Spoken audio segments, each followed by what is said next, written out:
Veja um polegar positivo, estamos no ar. Começa agora na mesa central do Clube da Exame Veste, o episódio número 6. Eu não posso começar esse programa sem antes trazer ele aqui comigo, meu parceiro Bruno Lima. Seja bem-vindo. Prazer, sempre uma satisfação, né? Já que você reclamou do bordão, inenarrável. Inenarrável. Aqui, sempre na mesa, presença ilustre, cariocas na mesa. Exatamente, Bruno Lima. Estreia carioca na mesa central do clube. Estreia carioca. Estreia, verdade, Se não me engano, estreia carioca. Bruno Garcia da Trust. Bruno Garcia, seja muito bem-vindo à mesa central do clube. Muito obrigado pela presença aqui em São Paulo. Obrigado a vocês, gente, pela oportunidade de estar aqui com vocês, cara. Tá pronto para resenha, um papo descontraído, leve, sobre esse momento também descontraído e leve que os mercados de capitais do Brasil estão passando, cara? Vamos nessa. Vamos começar aquecendo, Você diz que o Bruno ficou meio tenso aqui, vamos começar aquecendo, Bruno. A gente gosta desse quebra-gelo, na verdade, de antes de começar a entrar nos temas de investimento, carteira, ação, cenário. Cara, o que você gosta de fazer no seu tempo livre, assim, que esporte que você gosta de se dedicar ou que é a sua terapia para se desestressar? O que você costuma fazer no clube? Cara, eu gosto, assim, tem a vantagem de morar no Rio, né, como a gente falou aqui, e fazer muita coisa outdoor, né, quer dizer, e dentre as coisas outdoor, eu gosto de nadar, gosto de pedalar, gosto de correr, faço triatlon, então acho que é uma baita terapia, uma forma de até pensar melhor, refletir sobre as coisas, no momento ali que você fica sozinho fazendo. É uma terapia, né? Como você falou. É verdade. Triatlon, Bruno Lima. Você também faz triatlon, Bruno? Faço, cara. Faço comer, tudo. beber e dormir. É o triatlon. Não somente nessa mesma ordem, mas é por aí o triatlon, cara, né? O Bruno, no caso aqui, Garcia, triatlon dá pra ser uma coisa extremamente desafiadora, assim, né? Você tem triatlon, assim, eu não conheço muito, mas tem provas, sei lá, de 3 horas, tem provas de 20 horas, assim, você já teve essa experiência desses endurance, assim, bem... Eu já fiz de tudo, tanto as provas longas quanto mais curtas, né? Quer dizer, eu particularmente gosto mais das provas mais longas, que são provas mais de estratégia, resiliência, quer dizer, uma coisa que mexe mais com a minha cabeça. Eu não gosto muito daquela sensação de coração na boca, aquele sofrimento absurdo, tiro, não é uma coisa que eu curto. Cara, muito, quanto não. mais longo, melhor, então. Fala um exemplo de uma prova que você... Qual o tempo que durou? Já fiz alguns Ironmans, já fiz alguns também percursos não usuais em montanha, então já fiz bastante coisa assim que eu gosto, maratona, aquática, eu gosto de esporte. Tá quase investindo em Brasil, né? Não, eu ia falar endurance, resiliência, paciência, estratégia, tem muito paralelo aí com o mundo de investimentos, é uma coisa que você vê essa interseção? Cara, eu vejo, com certeza, assim, né, eu acho que o investimento é um jogo de repetição, né, e assim, e a gente aprende com os erros, aprende com o passado, aprende com a forma como as pessoas reagiram em relação a situações semelhantes no passado, então tem vários paralelos que você possa fazer entre o esporte e o investimento aqui, e é uma coisa muito legal, uma coisa também que depende muito mais da sua capacidade pessoal, não adianta você ter o melhor tênis ou a melhor bicicleta, no limite é você contra, né, as pessoas, ou você contra você mesmo, no caso do esporte de longa duração. Investimento é um pouquinho parecido, quer dizer, você pode ser o cara, pode querer muito, pode esforçar muito, mas no limite, sei lá, o tempo é uma máquina de moldar as pessoas e de moldar a umidade, né? É aquela história, sei lá, você tem 1000 assets dependentes no Brasil hoje, quantas dessas 1000 vão estar abertas daqui a 5 anos, daqui a 10 anos, daqui a 20 anos, então assim, com o tempo é uma grande seleção natural e com certeza resiliência, bom senso, experiência contam muito, muito, muito, tanto para investimento quanto para esporte. Acho que é um paralelo legal de fazer assim. A gente está falando sobre isso também, a tua carreira, né?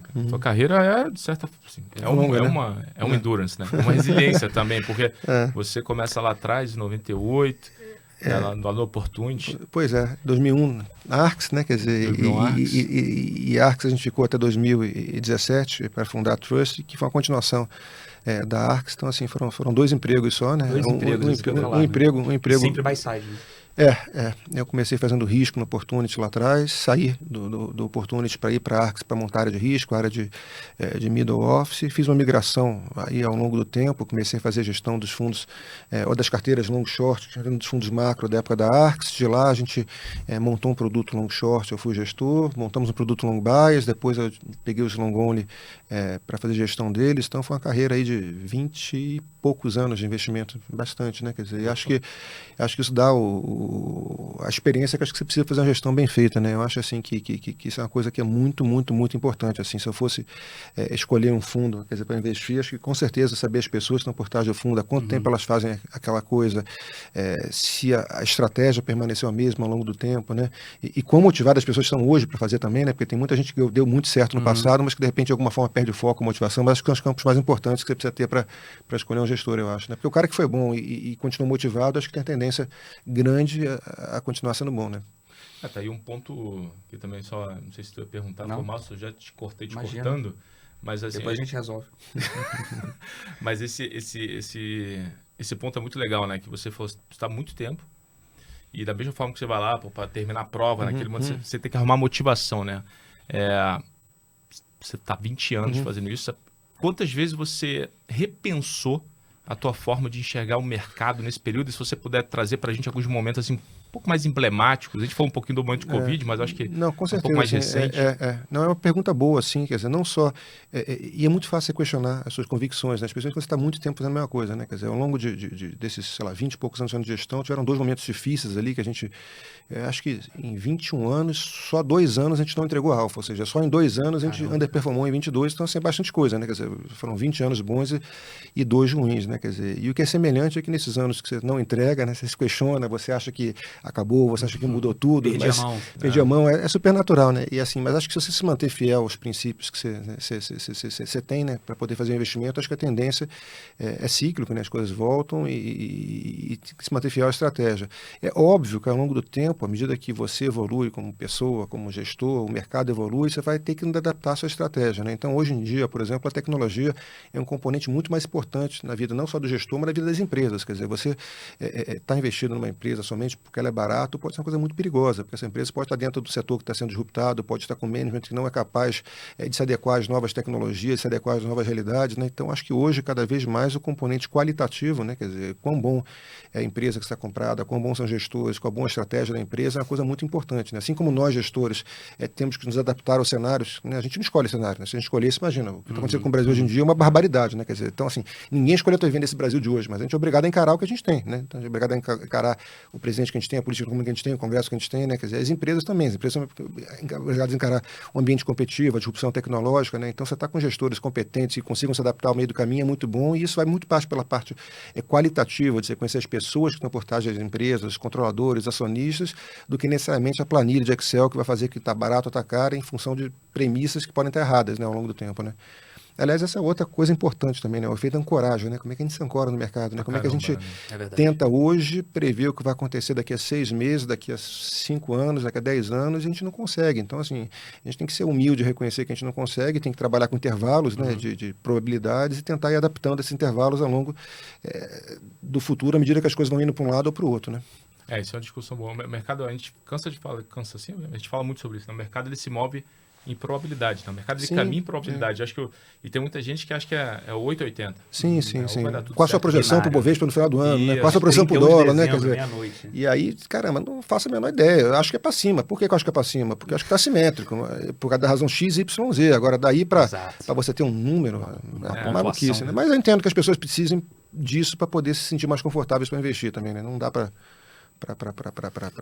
Bruno, tentar juntar aqui quase 3 coisas que você falou, juntando a fala da abertura e essa resposta que você deu para o Bruno Lima aqui. Na abertura, você, no paralelo que você fazendo, paralelo entre triatlo e todos os princípios e filosofias de investimento, você falou muita repetição. Né? Então, posso interpretar aqui que você é de fato mais adepto assim, na interpretação de mercados de ciclos, daquela história, aquele fato da história não se repete, mas ela rima, tem sempre uma similaridade. Sim, acho que é super importante você conhecer a história econômica, a história no mercado, a bolsa, as quedas, as altas, né? Como é que as coisas aconteceram, né? Acho que a maior prova disso foi o ano passado, né? No qual quem viveu 2008 teve uma vantagem tremenda em reagir na crise ano passado, porque os instrumentos que foram utilizados no mercado americano foram muito parecidos com os instrumentos pós-crise do subprime ali, né? Mas eu acho que o maior ciclo não é nem o econômico, o maior ciclo é o comportamento dos agentes, né? As pessoas, né? A gente vive em ondas de todo mundo, tô rico, tô pobre, tô muito animado, tô muito desanimado, né? Agora mesmo a gente está vivendo um baita momento de quase uma depressão, né? O Brasil aí ficando muito para trás em relação a mercados mundiais. Eu fiz uma viagem a trabalho, estive nos Estados Unidos semana passada, conversando com alguns investidores, um grau de pessimismo em relação ao Brasil que eu nunca vi na vida, né? Quer dizer, e aqui no Brasil também as pessoas meio que jogando a toalha, olhando para esses juros mais altos, né? E as ações, ao meu ver, né? Caso o Brasil não entre num cenário muito negativo, não vire uma Argentina, né? Estão começando a ficar com preços bastante atraentes, né? Então, acho que, historicamente, olhando para o passado, né, nesses momentos no qual o mercado ficou muito negativo, com cenário de curto prazo e não via luz no fim do túnel, né, acaba sendo bons pontos de entrada, né? Foi assim em 2008, foi assim em 2015, ali no final do governo da Dilma, antes do impeachment, foi assim em 2001 também, antes do Lula entrar, né? A gente, no meio da tempestade, tem dificuldade de ver como é que vai sair dela, mas na maior parte das vezes a gente sai vivo delas. Óbvio que às vezes acontece uma Venezuela ou uma Argentina, mas acho que as instituições no Brasil são fortes e não vai acontecer, né? Então, por incrível que pareça, mesmo com esse pessimismo todo que está se mostrando em relação aos ativos brasileiros, eu concordo, quer dizer, é um ambiente muito complicado, 2022, você vai ter uma alta de inflação, revisões contínuas que estão acontecendo. Hoje mesmo saiu a divulgação do Focus com mais uma revisão para cima, preocupante para o ano que vem, juros muito altos, PIB para baixo, uma eleição que parece estar muito incerta ainda e polarizada, né? Mas acho que dá para ver alguma luz no fim do túnel e dá para tentar devagar e capturando esses preços correntes que eu acho que são muito bons, cara. Então, a visão, de repente, um pouquinho diferente do que vocês estão vendo e conversando, porque, de novo, quer dizer, é muito fácil estar pessimista quando está todo mundo pessimista, mas acho que a grande mágica aqui, a grande arte é você conseguir, né, se manter, de certa forma, mais frio e tentar fazer conta e tentar falar, poxa, nesse patamar de preço, por mais que as coisas estejam muito ruins, já vale a pena eu tateando uma compra e fatiando, né? Ninguém vai pegar o low do mercado, então você vai aumentando as posições gradualmente, mas acho que tem coisa interessante, sim. Só para pegar o bastidor dessa sua viagem, que é sempre muito importante o feedback de grandes contas, grandes investidores lá fora. Algo assim, a gente tem visto, né? A exposição de Brasil nas carteiras de Global Emerging Markets, que tem que ter exposição a Brasil, Emerging Markets, estão nas mínimas. O Brasil está nas mínimas. Saiu até um relatório até do banco falando sobre isso. Está até no portal do Exame como uma das matérias mais lidas. Então, assim, isso já está no preço, vamos dizer assim.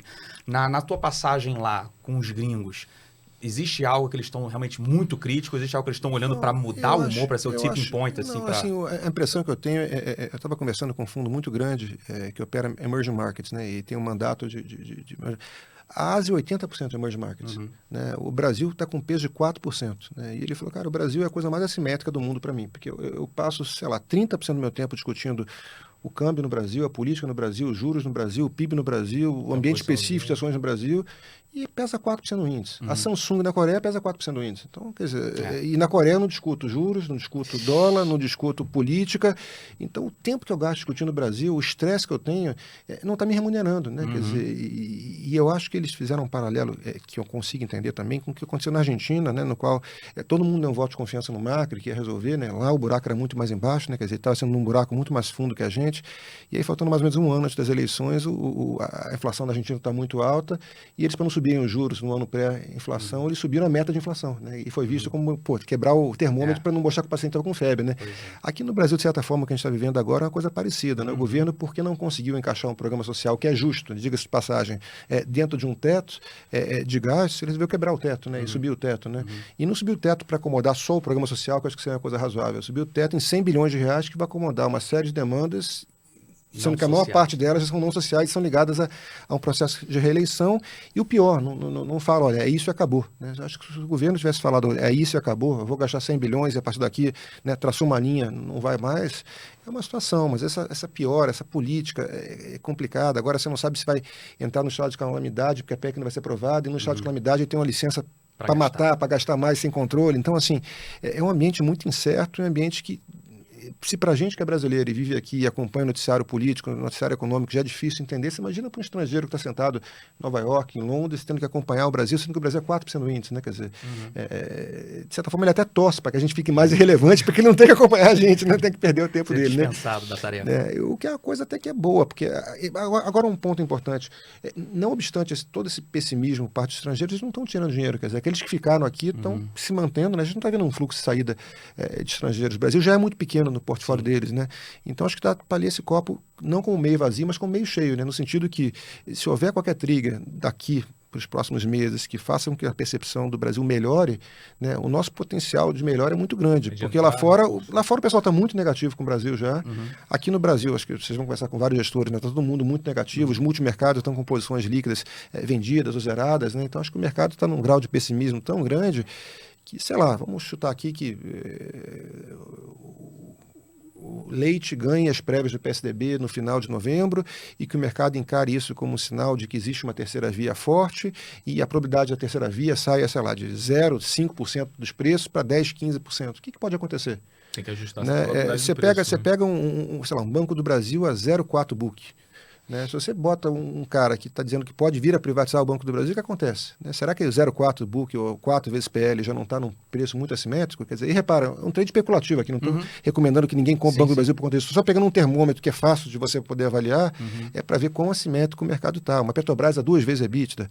A Petrobras ela está mais barata do que as russas, que é horrível do ponto de vista de governança, e está num patamar de valuation parecido com a YPF, que é a Argentina. Quer dizer, então, assim, o nível de valuation das coisas no Brasil estão chamando muita atenção e está num patamar que é assimétrico. Quer dizer, apesar de eu não ver um trigger muito claro de melhora, né, se houver uma melhora, uma outra trigger de melhora. A gente está passando por uma inflação, que é um fenômeno mundial, né, boa parte delas ligada a não só serviços, mas ligadas à cadeia de supply e demand, né, cadeia de fornecimento de bens e produtos.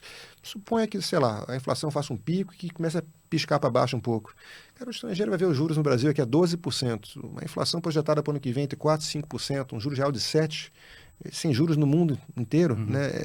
Ele vai entrar para fazer um carry trade, vai entrar para arbitrar uns juros, o dólar cai um pouquinho, o dólar cai um pouquinho, o juro estabiliza, ou cai um pouquinho, o mercado começa a se animar em olhar para o preço das coisas de novo, né? Então, assim, tem muita coisa interessante no Brasil. Eu acho que, apesar de eu não conseguir enxergar um trigger claro para melhora, e o fato de faltar um ano para as eleições é muito ruim também, né? Porque você fala, caramba, vou ficar um ano sofrendo, né? Quer dizer, porque se a eleição estivesse daqui a 2, 3 meses, você ainda podia tomar o risco de peitar. Um ano é muito tempo para o cara ficar sofrendo, né?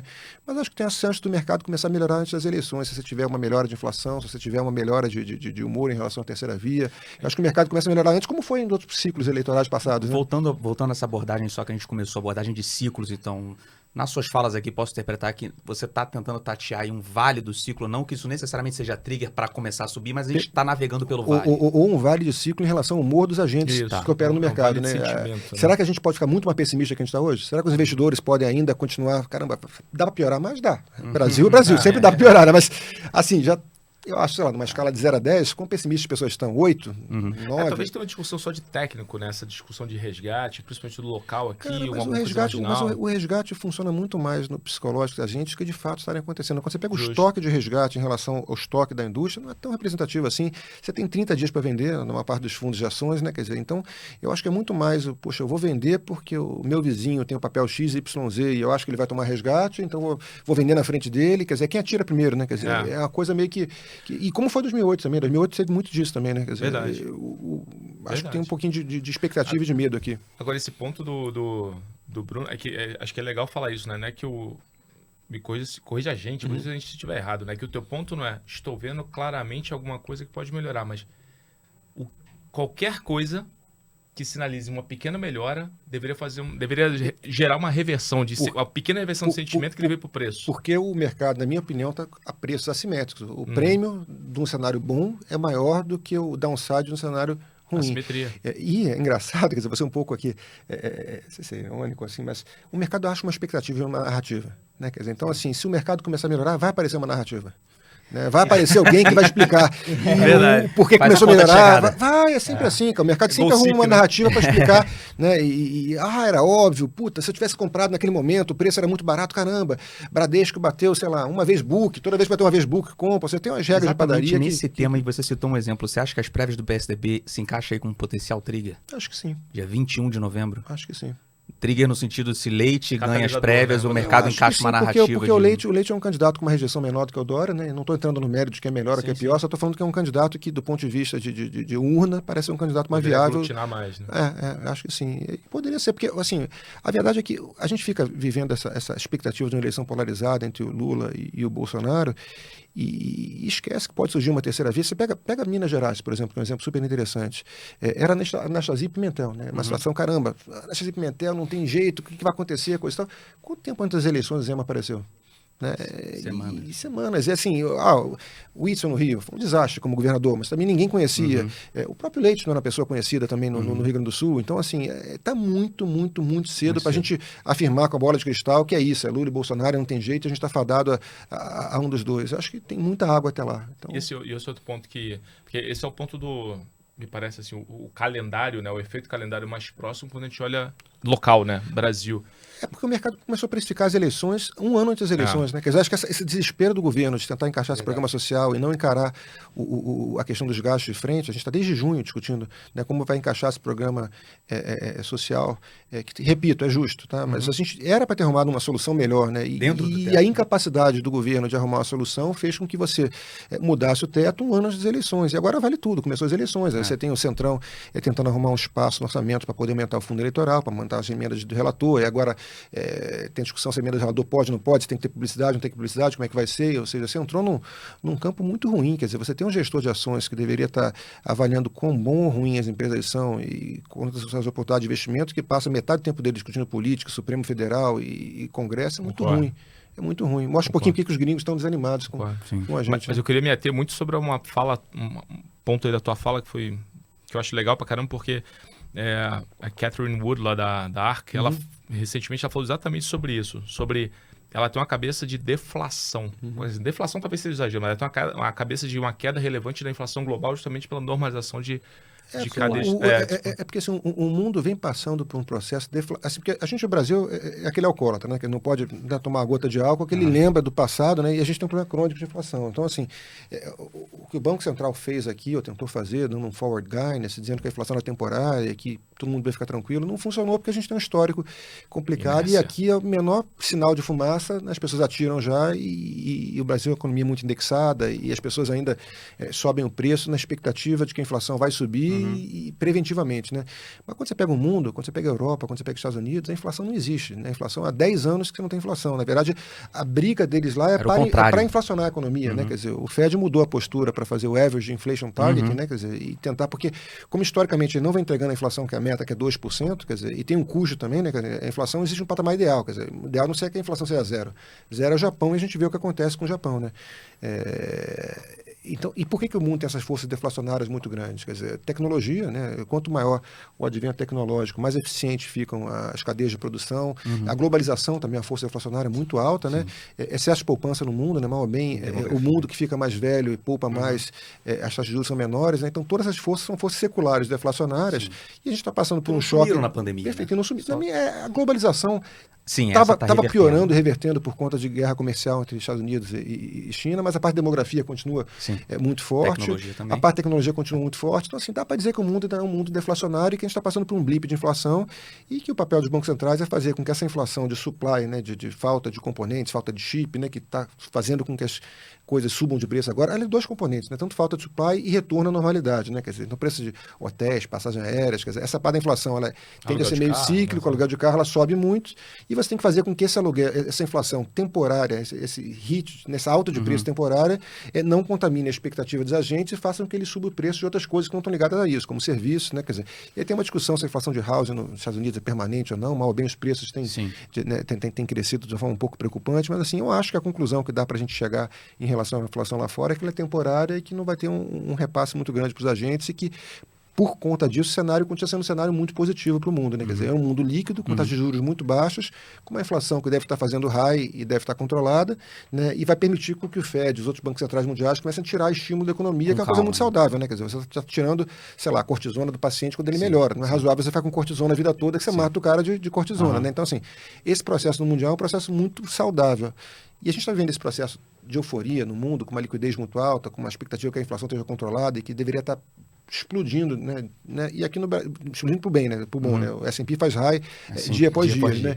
E aqui a gente perdendo essa festa mundial por conta das nossas mazelas internas, né? Então dá um pouquinho de pessimismo contra isso, né? Quer dizer, e a discussão no Brasil aqui da inflação, pegando o gancho que você me perguntou, é um pouco mais complicada, porque aqui uma inflação que seria um blip pontual está se tornando uma coisa permanente pela incapacidade que o governo tem de passar uma credibilidade na nossa moeda a partir de uma política fiscal que faça sentido. Quer dizer, você quando tem uma política fiscal muito ruim, como está sendo a brasileira, você faz com que os agentes percam a ancoragem nominal das expectativas, a inflação suba, o câmbio suba, o PIB cai, aí com o PIB caindo você prejudica a expectativa de relação dívida-PIB, aí prejudica a percepção de solvência e faz com que a inflação suba mais, ou seja, entra nesse ciclo ruim que a gente está vivendo, né, que tem que ser quebrado de alguma forma, né?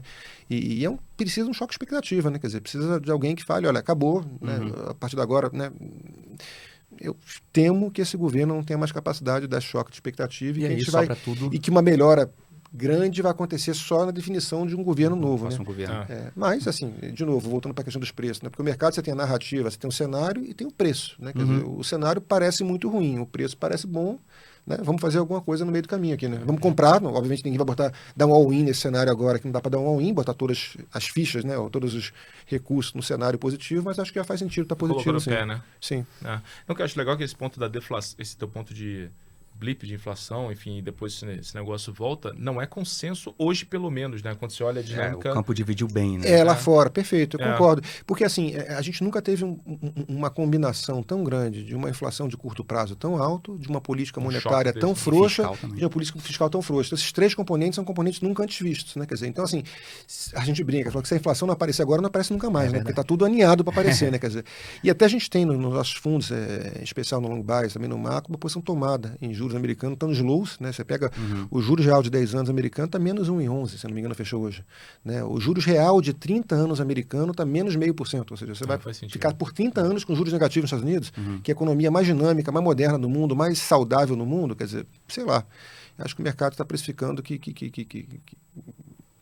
acho que é assimétrico. Acho que a grande variável que está errada no mundo hoje é o juros real de longo prazo, que eu acho que está precificando que não vai ter inflação para nunca, que o governo tá tudo, né, que essa liquidez vai ser necessária a vida toda. E acho que mais cedo ou mais tarde as coisas voltam à normalidade. Né? Os Estados Unidos não vai ser o Japão, não vai ser a Europa. Acho que a economia é muito mais moderna e mais eficiente. Dinâmica. Não, pegando esse ponto de inflação aqui, o trabalho e o esforço todo está se concentrando muito no colo do Banco Central. E a gente está rediscutindo aqui Selic de 2 dígitos novamente. Uma tese de investimentos que a gente sabe, né, através de outras apresentações sua, Bruno, é que você era entusiasta, ou me corrija se eu estiver errado, bastante era desse momento no Brasil de financial deepening, do aprofundamento financeiro das famílias, do varejo, acessando mais informações sobre finanças, demandando mais produtos financeiros, sendo mais criteriosos ao selecionar seus investimentos ou produtos financeiros. Esse juro voltando para 2 dígitos, cara, você acha que atrapalha esse case de financial deepening? Atrapalha o suficiente para justificar a queda das ações? Acho que não. Acho que está tendo um certo exagero aqui, porque o sujeito que tirou, sei lá, o dinheiro da poupança, ou saiu do Banco do Brasil, ou do Itaú, ou do Bradesco, quer dizer, e botou no BTG, botou na XP, e buscou se informar um pouco melhor, buscou comprar produtos um pouco mais modernos, ele não vai... agora com juros voltou para 12, eu vou voltar para a poupança, eu vou voltar para onde meu dinheiro estava. Quer dizer, acho que é um processo irreversível. Pode ser que a velocidade que ele aconteça daqui para frente caia um pouco, pode. Mas acho que é um processo irreversível que vai acontecer. A gente, quando pega um paralelo com o que aconteceu nos Estados Unidos, com a Charles Schwab, né, que é um exemplo super interessante também, que foi um processo parecido. Teve melhoras e pioras ao longo do caminho, mas a tendência está dada, a tendência é clara. Né? Pode ser que se ande um pouco mais rápido, um pouco mais lento, mas a tendência está aí. E no curto prazo, de repente vai ter um pouco menos de IPO, mas você vai ter um pouco mais de oferta de debênture, um pouco mais de oferta de fundo imobiliário. Quer dizer, acaba que o dinheiro está lá, o dinheiro não desaparece. Né? A poupança no Brasil ela é muito alta. Tem um estoque de poupança de pessoas físicas, empresas, fundações, por volta, sei lá, de 9 trilhões de reais, deve ser um número parecido com isso, 9, 10 trilhões de reais. O Brasil tem uma característica muito interessante, que a nossa poupança é predominantemente doméstica, né? 90% da nossa poupança está no Brasil, então pouca gente tem o hábito de investir no exterior. E, caramba, se o cara não mandou dinheiro para fora com juros a 2, quer dizer, a 12, desconfio que ele não vai, né? Então, assim, acho que é um estoque de poupança muito grande, que ainda está concentrado muito na mão dos grandes bancos e que eu acho que tem um espaço para os incumbents, tem espaço para a XP, para o BTG e outros, né, atores dividir um pouco melhor essa pizza. Né? Eu acho que o profit pool dos bancos é muito alto também ainda. Né? Tá certo, tem a parte de crédito, que é uma parte que é muito complicada, né? E o próprio Stone agora mostrou que, né, não é tão fácil assim você conseguir atuar nessa parte de crédito, mas o fato é que mais cedo ou mais tarde as coisas se acertam. Eu acho que tem esse profit pool vai ser melhor distribuído entre a cadeia e a parte de investimentos acho que não vai parar por conta de juros mais altos, não. É uma tese que você ainda carrega na carteira. Sim, com certeza. Inclusive a gente aumentou recentemente por conta dos preços que estão caindo, né? Esse é o papo bom, é discutir o que está no preço. Porque, assim, é um papo fácil também, tranquilo, né? Não, mas assim, que fique claro, assim, o que está no preço é muito subjetivo, né? Quer dizer, eu posso estar errado, né? Eu posso ir daqui a 6 meses e falar, caralho, que merda que eu fiz, pelo amor de Deus, estava tudo cagado, como é que eu não vi? Chicote nas costas, mas, cara, eu tô aqui para tentar fazer o que eu acho melhor hoje com as informações que eu tenho, né? Quer dizer, a opinião, assim, com o que você tem hoje de ferramenta, eu acho que você formar uma opinião e falar assim, pô, acho que no preço hoje tem tal formação. Tem um cenário muito negativo já, e eu acho que compensa eu estar comprado em determinados papéis ou setores. Óbvio que um fundo não pode depender de uma tese ou um setor só, quer dizer, a gente tenta fazer o fundo mais balanceado possível, possível, né? Então, assim, a gente tem, sei lá, no outro extremo do fundo tem uma PetroRio, por exemplo, com papel dolarizado, um papel que ganha com altas de petróleo, commodities, quer dizer, muito pouco correlato à economia brasileira, né? Então faz um barbel, né? Você bota um pé numa coisa mais dolarizada, um pé numa coisa mais ligada a juros, aí você bota um pé, de repente, sei lá, num shopping center, você bota um pé num papel ligado à saúde, que é um tema mais resiliente, você compra um pouco de varejo no Brasil, e quando você vê, o fundo é uma coletânea dessas melhores ideias, dessas teses de investimentos que nunca tudo vai dar certo, nem nunca tudo vai dar errado, mas na média, se você acertar, sei lá, em 60% dos cases, você tende a ter um retorno direito, né? É interessante. Mas, desculpa, nesse teu movimento de, quando você começou a discutir um pouco a formação de expectativa nos preços, assim, qual foi teu, assim, o que foi o primeiro, sabe, os setores que você começou a fazer, olha, não tinha, eu comecei a colocar? O que a gente faz, na verdade, assim, em momentos no qual o cenário fica muito adverso, né, eu acho que a gente tem que simplificar o portfólio, né? Então, assim, a pior coisa que você pode ter, e aqui falando do long bias especial, que é um produto que é nosso cheque em branco, é que eu posso fazer tudo. Eu posso comprar dólar, posso comprar commodities, posso fazer juros, posso fazer bolsa, posso fazer long, short, long. Então, assim, o que a gente tende a fazer quando a coisa está muito ruim é simplificar um pouco do portfólio, né? Então, a gente fechou algumas apostas na parte long que a gente tinha um pouquinho menos convicção, fechou algumas apostas short que eram demais, né? Ou seja, reduziu o grosso do fundo, né? Ou seja, o total de apostas que a gente faz, tanto comprados como vendidos, a gente reduziu. E o que a gente tem feito é destravando um pouco a carteira. Ou seja, a gente tem deixado a carteira mais desprotegida e com uma exposição direcional maior. Né? A gente fechou também pela primeira vez em muito tempo, desde o começo da pandemia, a exposição em ações americanas, né? Não porque eu acho ruim, acho que a economia americana é muito boa, é resiliente, acho que as ações ainda têm um futuro muito bom, mas acho que a oportunidade no Brasil está mais assimétrica, né? Por incrível que pareça, a gente está reduzindo o risco nos Estados Unidos para poder aumentar um pouco de risco no Brasil, para poder pegar uma eventual rebound de curto prazo que a gente tenha por alguma melhora de curto prazo aqui, né? Isso é bem interessante, até diferente dos últimos convidados que a gente teve aqui no clube. Assim, hoje, Estados Unidos ou Brasil, qual que você compra? Você se sente mais à vontade? Assim, risco, retorno, para que janela de tempo? Depende do horizonte, assim, porque os Estados Unidos não deve ter nada de negativo que aconteça daqui para o final do ano. Tem muita liquidez empossada ainda. Tem uma sazonalidade muito positiva de final de ano, o resultado das empresas está fantástico, então possivelmente o mercado americano é para cima, né, pelos próximos 6 meses, só que para cima quanto? Né? Vai subir 10%, 15%, se muito? Pode ser. Né? Aqui no Brasil, se não tiver nada positivo, possivelmente o mercado no curto prazo pode até ser para baixo. Né? Mas assim, quando você pega no upside que o Brasil tem, né, pensando no longo prazo, é um upside muito maior. Né? Então, assim, esse timing de curto prazo, né, até onde eu vou surfar lá fora, e aí eu vou pegar o final do movimento e vou migrar. Não vamos conseguir fazer. Não vamos conseguir fazer. Assim, a gente tem que ser humilde aqui, tem que falar, caramba, nesse patamar de preço, o upside lá é menor, apesar de ser mais provável, e aqui o upside é maior, apesar de ser mais improvável. Né? Pelo risco e retorno, você ajusta a sua carteira do fundo, né? E em momentos no qual também a situação tá mais difícil, quer dizer, você não empilha a aposta, né? Quer dizer, eu não posso me dar o luxo de ter uma aposta grande no mercado americano, por mais confiante que eu tenha, e aí dá errado lá fora, e aí, poxa, aqui no Brasil tá dando errado, e eu vou ter que vender Brasil para poder pagar a conta lá fora. Não dá, vamos simplificar, né? Vamos ver aquilo que você tem um pouco mais de convicção, né? E assim, e pelo bottom-up, pelo valuation intrínseco, pelo que a gente olha de valor nas coisas, eu acho que eu tenho convicção que o Brasil não vai acabar, o Brasil não vai virar uma Argentina, e que eu acho que os preços atuais já justificam alguma compra. E repara, não estou recomendando aqui para as pessoas irem para um all-in, para comparar muito, estou falando que, olha, cara, nem tanto a terra, nem tanto ao mar. Quer dizer, a gente não está num cenário tão ruim quanto está se falando por aí, assim como não estava num cenário tão bom quanto se falava também há 6 meses atrás. Né? Ali em abril, maio. Que, aliás, é uma coisa que eu acho que a gente faz muito bem, a gente tende a ser um pouquinho mais anticíclico nesse sentido. Eu acho que a gente tende a vender e fazer caixa, né, quando as coisas estão muito boas, para se proteger para momentos piores, e agora a gente tende a usar um pouco do caixa para poder aumentar as alocações. E você acha que esse foi o principal, dentro dos seus 20 anos aí de mercado, você acha que... Né? Porque não acho que o market timing foi importante. Acho que o market essa questão da né, você ser anticíclico. Mas o anticíclico ou cíclico tem a ver com o market timing, né? Que você tentar aumentar e diminuir. Eu acho que o grande gerador de valor que qualquer gestor vai ter vai ser a escolha de ações. Se você escolher uma ação boa, né, e o mercado está ruim, se você passar 5 anos carregando ela, você vai ganhar dinheiro. Quer dizer, você pega... Né, e o Brasil é um próprio exemplo disso. O Brasil é a maior seleção natural do mundo. A Bolsa Brasileira foi horrível. A Bolsa Brasileira, em 10 anos, ela não paga nem metade do CDI. Né? Não obstante, você tem ações que subiram 300%, 400%, 500%. Então, assim, a capacidade de um gestor ganhar dinheiro ao longo do tempo vai ser mensurada pela capacidade que ele tem de identificar bons negócios e conseguir carregar aqueles bons negócios ao longo do ciclo. Né? Esse aumento e decréscimo de posições, esse esse market time, essa proteção, se você conseguir empatar, tá de bom tamanho. Se você conseguir empatar e tirar a volatilidade do fundo para fazer com que os teus clientes se sintam mais confortáveis e consigam carregar essas ações, já está lindo. Suavizar a travessia. Se você perder pouco, ainda assim, né, dado a expectativa que a gente tem, ok, né? Mas assim, não acho que o beta vai ser um grande gerador de valor e ninguém sabe fazer isso. Na verdade, seja dita. Até porque esse trade de curto prazo é muito difícil. É porque o mercado, só assim, antes da gente passar para o nosso... É porque o mercado dos últimos anos ele tem sido...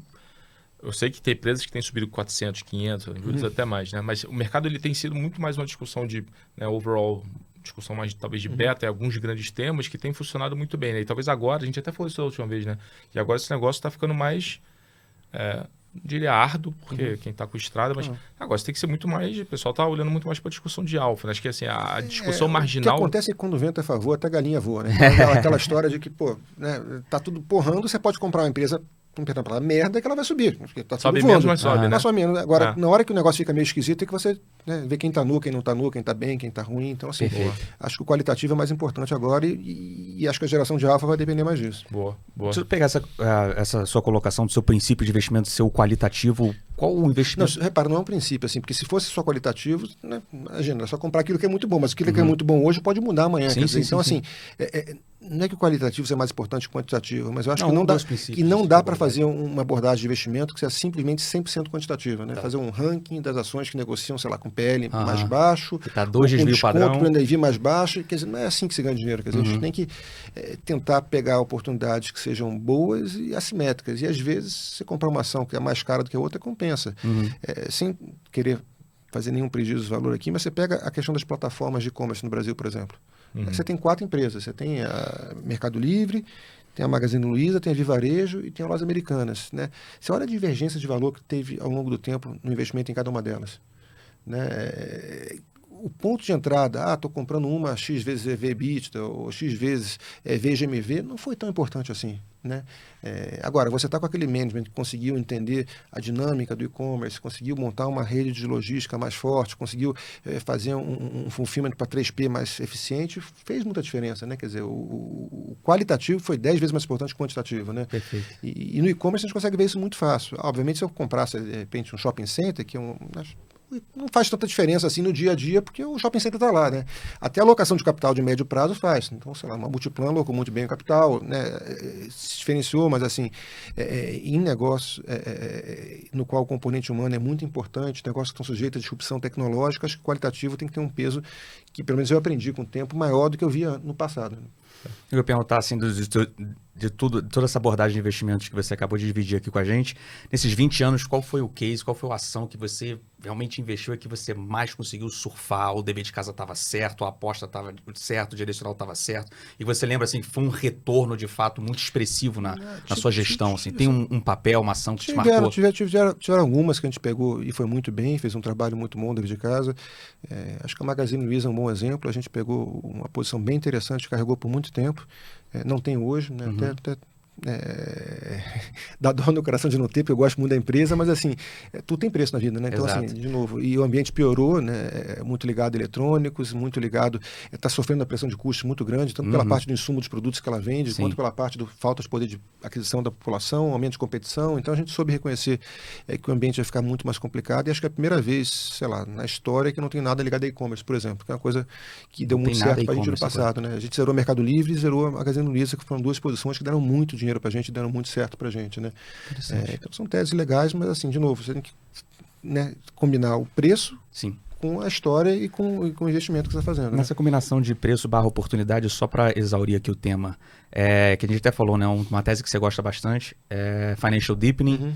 E aí você até falou, no momento até aumentei a minha posição em XP, BTG, essas empresas que estão para pegar esse momento de aprofundamento financeiro. E você começou a citar outros setores. O pessoal aqui cobra muito também um raio-x, assim, o que desses setores, qual é o papel que você destaca? Não é que você tem, não tem, tem pouco, tem muito, mas que você destaca. Você falou setor de educação, saúde, varejo, shopping, mas em termos de ações, assim, o que você gosta nesses setores? O que é representativo para a gente? Assim, saúde, eu gosto da Intermédica, barra Apvida, né? Estão se fundindo e vão voltar a ser uma empresa única, tem muita sinergia a ser capturada ali, porém no curto prazo os resultados são bem difíceis, né? Quer dizer, a sinistralidade está piorando bastante e acho que a gente vai ver, sei lá, resultados negativos de curto prazo, mas acho que no longo prazo é um case muito legal, negociando aí com sinergia, alguma coisa próxima a 24, 25 vezes PL, que para o patamar de crescimento que esse setor tem, parece ser um negócio bem interessante.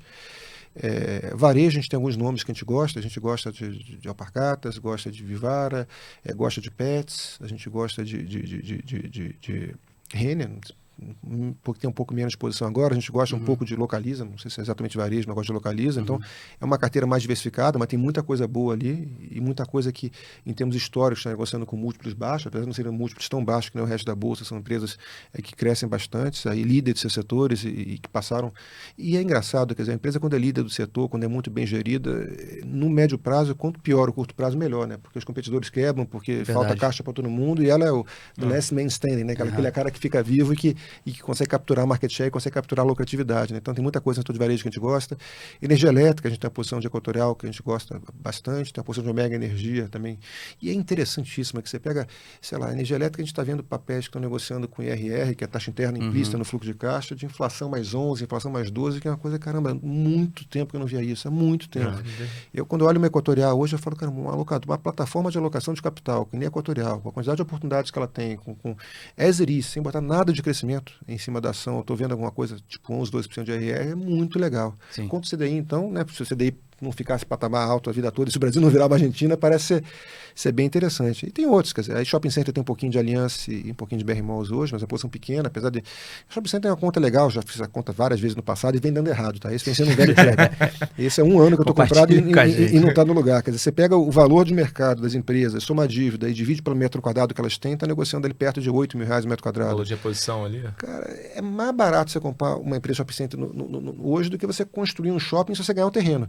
Só que se você imaginar que essas empresas têm shopping centers nas capitais, no Brasil, terrenos muito bem localizados, ativos irreplicáveis, como é que eu estou comprando essa empresa mais barato do que o custo de tijolo dela, com um terreno de graça? Quer dizer, é que não para de pé. O mercado é mais negativo com o setor, porque o e-commerce vai disruptar, porque não vai ter mais shopping center. Cara, não é assim. Quer dizer, aqui no Brasil tem muita questão do lazer, tem muita questão do hub que as shopping centers vão ter, até para delivery de e-commerce, né? Então acho que tem um certo exagero aqui. As empresas, ao contrário do passado, não tem muita dívida, então acho que a questão da dívida não preocupa tanto. É um setor que a gente gosta, mas vem sendo um velho trap para a gente. É um setor que a gente alocou capital e é um ano que não sai do lugar.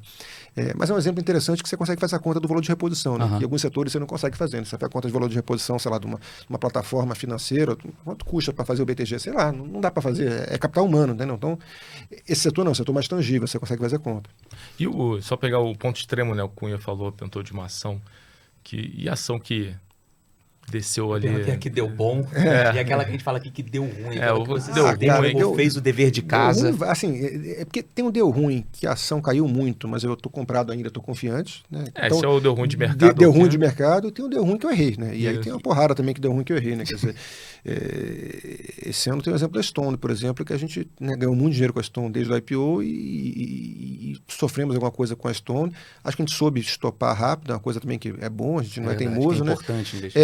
A gente tinha alguma coisa investida no FDIC da Stone como empresa e a gente conseguiu ler que o crédito estava um pouquinho pior e conseguiu agir mais rápido, então foi uma coisa boa, né? Mostrou que a gente sabe em não ter a boa posição e vendeu com prejuízo, mas sei lá, deve ter vendido a 60 e poucos dólares, tá 30 e poucos dólares. A gente economizou um dinheiro ali, mas deu ruim.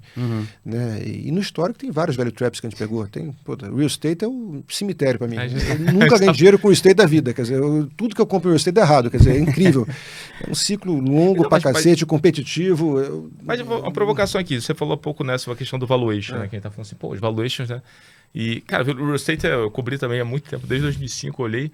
O real estate é um setor onde o valuation tem vezes que assim, você acha que não vai furar, fura e faz um buraco e fura de novo. Agora você tá vendo Cirela, baixa uma vez book, né? Puta, será que agora, né, vai ter um rebound, não vai ter um rebound? Mas assim, de novo, ali mostra também o qualitativo, né? Quer dizer, o cara que sobreviveu, entregou, né? Você conta nas mãos os poucos que foram, né? E é um setor muito, muito, muito difícil. Acaba que o maior beneficiário do setor é o terrenista, né? O cara que vende o terreno, né? Porque ele que pega o ciclo todinho. Tem tanto capital disponível no mercado, né? E a barreira de entrada é baixa, então, sei lá. É um setor muito complicado. Eu historicamente, eu sempre perdi dinheiro. Eu tenho que me proibir de operar. Pedir pro pessoal. Fica a dica o risco da trouxa. Um outro também que deu ruim foi VEG. Eu peguei a posição short em VEG, que foi um massacre da Serra Elétrica. Alguém já compartilhou isso aqui também. Cara, que erro, cara. Que erro, né? Que tentou shortear. Uma hora cansou, virou a mão, ficou longo. Não, virar a mão eu não consigo também não, porque a gente olha para preço, né? Mas assim, só o fato de ter parado de perder dinheiro já foi ganho. Já é um ganho, né, cara? Cara, isso é bom. Cara, interessante. o Bruno, a gente tem aqui o quadro classificados do clube, que a gente sempre contrasta 2 pontos, e qual deles você prefere, qual que você compra. Mas aqui já deu pra pegar muito, assim, dessa sua exposição, acho que ela foi muito abrangente, do tipo, entre o varejo tradicional e o varejo eletrônico, você hoje tá com o tradicional? Porque hoje eu tô vendo um ambiente mais competitivo no varejo eletrônico. O varejo eletrônico tem e-commerce, tem eletrônicos como um componente importante, né? Mal bem, Magazine Luiza tem um pouco mais de exposição em eletrônicos, Meli tem um pouquinho menos, mas assim, acho que de fato a questão dos eletrônicos atrapalha, a questão da competição atrapalha também, né? Mal bem você tem os asiáticos entrando muito forte, tem a Shopee entrando muito forte, a Amazon botando muito dinheiro, o B2W e Vivara também, e a Via Varejo levantaram capital recentemente, estão capitalizadas, estão investindo muito em custo de aquisição de cliente, em ganho de market share. Então, assim, eu acho que o ambiente competitivo está ruim, a inflação de custos está atrapalhando bastante, o consumidor está com menos dinheiro disponível, então acho que está um momento um pouco mais complicado e eu não tenho um conforto tão grande de valuation, né? Quer dizer, é muito difícil você fazer conta e falar, puta, daqui não passa, né? Porque são coisas mais etéreas, né? Quer dizer, a empresa não está gerando tanto lucro no curto prazo, então, sei lá, entre PL 200 e 100, os dois são tão caros quanto, né? Então, assim, você não tem uma percepção de floor de valuation tão grande quanto você tem, de repente, numa empresa de varejo tradicional que você consiga fazer a conta, né? E tem muita coisa em varejo tradicional que tá... Você pega uma Natura, por exemplo. A Natura tem, se não me engano, 70% da receita dela fora do Brasil, né? Então, se o Brasil está muito ruim, cara, mas 70% da receita dela está fora do Brasil. Tem toda a aquisição da Avon a ser feita, que tem muita sinergia a ser explorada ali, ou seja, o retorno da Natura está muito mais na mão da Natura e do management da Natura em fazer o turnaround da Avon do que do mercado. O beta do Brasil não deveria atrapalhar tanto o investimento aqui. Ou uma Localiza com uma Unidas, a sinergia é muito grande entre as duas também. Obviamente é um case mais sensível porque depende de PIB, depende de juros, depende de preço de carro, mas assim, são empresas que a gente consegue ver um diferencial nelas próprias, né? E não necessariamente é simplesmente macro, né? Uma que tem sido recorrente aqui é contrastar essa dupla aqui em commodities, metálicas ou petróleo. Assim, a gente tem uma posição grande em PetroRio, um case que a gente gosta, uma locadora de capital bem eficiente, como se fosse um equatorial aí do setor de petróleo, né? E está alocando capital muito bem, fazendo bons deals. Eu gosto bastante do papel, pelo específico do papel, não necessariamente pela commodity, né? Óbvio que o petróleo está ajudando e deve permanecer num patamar alto. Não sei se amanhã vai sair para $90, $70, não faço a mais vaga ideia, mas eu sei que o petróleo nesse patamar de preço é muito bom e eu sei que a empresa está alocando capital muito bem e fazendo oportunidades muito boas de compras de ativos ligados à Petrobras e por aí vai. A Vale eu acho barata também. Mas como eu tenho uma posição grande já em commodities via PetroRio, a gente acabou zerando a posição de Vale. Aliás, a Vale foi um dos grandes acertos do ano. Se é que a gente acertou esse ano, a gente pegou uma posição bem interessante em Vale e soube zerar num patamar de preço bem legal. A preocupação com o minério de ferro está muito grande. Acho que a gente soube ler que o desaquecimento da siderurgia da China ia vir muito forte e a gente conseguiu sair de Vale num patamar bem legal. É interessante. Não sei se o Bruno tem mais classificados aqui para testar, deixa eu só testar um no seu hobby. Qual que você compra? Pedalar, nadar ou correr? Se tivesse que escolher acho um que aí. a vantagem de você fazer 3 atividades físicas, você pode mudar ao longo do tempo. Diversifica, né? Uma hora tá de saco cheio de nadar, você corre, tá de saco cheio de pedalar, você nada, você tem um pouquinho para tudo, né? Aí tá chovendo, você vai... Dá para fazer os 3, é bom. Mas tá sempre em movimento, tá certo. Não, o que eu perguntar é sobre mais a questão específica de Vale, né? Que acho que a primeira... Não a primeira, mas assim... Mas acho que é o primeiro cara que senta aqui e fala assim, puta, cara, acho o Vale hoje, porra, barato. Também é papel caiu pra caramba recentemente, né? Eu tava até fazendo uma conta esses dias, assim, eu não sei se o Bruno compartilha, tentando fazer essa conta do minério implícito na Vale, né? Pô, sei lá, Vale na tela quanto eu tô comprando de minério. Não sei para onde esse minério vai, assim, na segunda derivada de agora. Essa conta é fogo, porque 100% das vezes na história essa conta a Vale tá barata, né? É impressionante, porque ela nunca tá, ela tá sempre negociando, cara, você fala assim, pô, não, cara, não vai bater o 40, né? E vai lá porque o mercado fica tradando essa segunda derivada da discussão do comportamento do preço, né? Você fala assim, putz, cara, parece barato, mas então, mas a pergunta é, por que você acha Vale barato? Eu acho que a geração de caixa da Vale é muito alta. Né? Esse é o ponto bom, né? Te dá um baita conforto. Agora, o que você falou, se o minério de ferro cai para $50, $40, não vai estar barato. Então você tem que ter alguma visão do minério de ferro, né? Como eu acho que o minério de ferro não vai despencar, acho que a gente está passando por um vale de crescimento de produção, ou vale de queda de produção de aço na China, né? Mal bem, eles têm toda uma questão de metas que eles puseram, né, para poder crescer o aço zero esse ano, e para crescer o aço zero esse ano, o segundo semestre está muito ruim, tem a Olimpíada de Inverno em Pequim, que o ar tem que estar mais puro, tem a questão de emissões de carbono, eles querem racionalizar a indústria lá, então assim, acho que o mercado está passando por um pico de pessimismo em relação ao que vai ser a produção de aço na China. O minério corrigiu bastante, sei lá, caiu $200, 90, não sei quanto é que está hoje, 91, mas eu acho que no patamar corrente, mesmo no minério de ferro, Vale já um caminhão de dinheiro, está recomprando agressivamente a ação, tem um potencial de dividend yield interessante, é o papel dolarizado, que mal bem para o Brasil, para esse momento, também tem uma certa appeal, né? Então, acho ok. Esse ponto acho que é legal. Alguém falou, não lembro quem foi, né? Que hoje as commodities geram muito mais caixa do que no passado. Sim, muito. E ao contrário do passado, que eles usavam esse caixa para desalavancar, já desalavancaram. Então, tanto Vale quanto Petrobras estão devolvendo o dinheiro para nós, acionistas, seja via recompra ou via dividendo. Então, assim, você pega, a Petrobras pagou 10% de dividend yield no trimestre. Se ela continuar pagando a geração de caixa dela, daqui para as eleições ela vai pagar 40% de dividendo. Olha que absurdo, quer dizer, então o que tem que acontecer com a Petrobras nas eleições para que eu pegue 40% de dinheiro de volta e os 60% não valham o que sobrar? Cara, é difícil você fazer um cenário muito negativo aqui. Pra sempre dar, sei lá, mas assim, o papel aceita qualquer desaforo, né? Mas de novo, parece assimétrico. Boa. Bruno, infelizmente eu tenho que começar a endereçar aqui o final do nosso episódio 6. Não vai começar a endereçar não, senão o pessoal desliga, cara. Não, o pessoal não pode desligar porque o Bruno ainda vai dar a ação dele pro quadro de medalhas do clube. Não existe desligar antes dessa boa aqui que o Bruno vai deixar. Antes da sua ação que você vai concorrer aqui ao quadro de medalhas, depois eu explico rapidinho como é que é. Mas é uma dica também que a gente sempre pede, cara, quem passa aqui no clube, dica de série, Bruno. Porque a gente sempre escuta, todo gestor sempre fala muito livro e tal. Eu sei que, cara, você é um leitor ávido, devora, já vi outro seminário seu falando que devora 2, 3 livros por mês, agora com audiobook. Audiobook mudou minha vida. Quando você tá correndo, quando você tá pedalando, você tá ali escutando o clube da Exame Vest, também tá escutando seus audiobooks. Mais série, cara. Série assim, quando você gosta daquele momento de lazer. Eu acabei de ver essa semana uma série que eu gostei bastante, Mary Feastown. Da HBO. Já ouvi falar. É bem legal, cara. Ganhou um Emmy, se eu não me engano. É bem legal, mas tem muita série boa, cara. Dá pra divertir bem, né? Mas essa fica aqui com uma dica porque a gente nunca pega, cara. A gente é muito ruim de série. A gente é muito ruim, cara. De todo mundo que passou aqui, só um falou uma série que a gente... essa eu conheço, que foi o Fabiano Custódio semana passada, que foi o Last Dance do Michael Jordan. Eu vi também, muito legal também. Muito legal, eu vi também. Bacana, cara. Bruno Garcia, para terminar, o quadro de medalhas do clube, cara, é uma brincadeira que a gente faz, até porque a gente sabe que esse tipo de colocação para um gestor, ainda mais super completo, experiente como você, isso é uma pergunta muito ingrata, porque o papel do gestor é exatamente balancear, formar uma carteira, ajustar uma carteira, que a gente pede só para um papel, uma ação, mas óbvio, uma brincadeira, uma competição saudável que todo mundo passa aqui. Nos próximos 3 meses a gente vai computar aí o retorno dessa ação a partir do pregão de amanhã.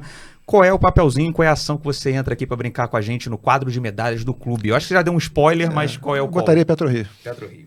Pronto, tá dado. Surpreso, Bruno. Zero, cara. A empresa tem feito excelente trabalho. Bruno Lima, nossa máquina, nosso glossário em real time aqui no clube. Qual o ticker de... Esse ticker é conhecido, está na boca da galera. PRIO, PRO3, PRIO. Perfeito. Isso é mole. Essa é a apostinha do Bruno Garcia. Bruno, cara... Começamos, estreia carioca aqui no episódio 6 do clube. Acho que o Rio de Janeiro não podia estar mais bem representado com você aqui. Só fica o agradecimento a todo mundo que nos acompanhou agora. Não se inscreva, ó. Não se esqueça.